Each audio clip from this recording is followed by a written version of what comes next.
ఇచ్చేసాడు. అకౌంట్ అంతా కూడా చెక్ చేసినా కూడా టెక్స్ట్ మెసేజ్ కనిపిస్తుంది, కానీ అకౌంట్లో మాత్రం చూపించట్లేదు. అదేంటి అకౌంట్లోకి డబ్బులు రాలేదు, ఒకసారి కనుక్కో, నాకైతే క్రెడిట్ అవ్వలేదు అంటే, నేను వేయాల్సింది 900 రూపాయలే, మీకు 9000 రూపాయలు వేశాను, నాకు మిగతా రిమైనింగ్ అమౌంట్ బ్యాక్ వేసేయండి అని చెప్పేసి వీళ్ళతోటి పెద్ద గొడవ పెట్టేసుకున్నాడు అతనేమో హిందీలో మాట్లాడుతున్నాడు, వీళ్ళేమో తెలుగులో మాట్లాడుతున్నారు. వీళ్ళకు అతనికి లాంగ్వేజ్ ప్రాబ్లం అనేది చాలా ఉంది.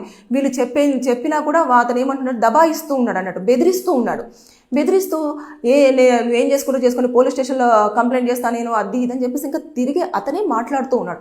మీరు ఎక్కడైనా కంప్లైంట్ చేసుకోండి, నాకు అకౌంట్లో డబ్బులు పడితేనే నేను మీకు రిమైనింగ్ అమౌంట్ బ్యాక్ వేస్తానని చెప్పేసి మా కొలీగ్ చెప్తూనే ఉన్నాడు. అయినా వినట్లేదు. వీళ్ళు కాన్ఫరెన్స్ కాల్లో మాట్లాడుకుంటున్నారు.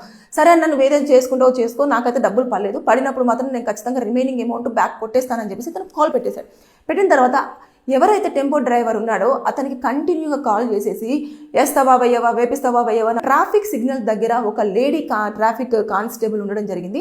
తన దగ్గరికి వెళ్ళేసి, మేడం ఇతను నన్ను పొద్దున్న నుంచి సతాయిస్తూ ఉన్నాడు, డబ్బులు రాలేదు, డబ్బులు వచ్చినాయి అని చెప్తున్నాడు, టెక్స్ట్ మెసేజ్ వస్తుంది కానీ అకౌంట్లో డబ్బులు రావట్లేదు అని చెప్పేసి చెప్పడంతో తను ఫోన్ తీసుకొని మాట్లాడేది.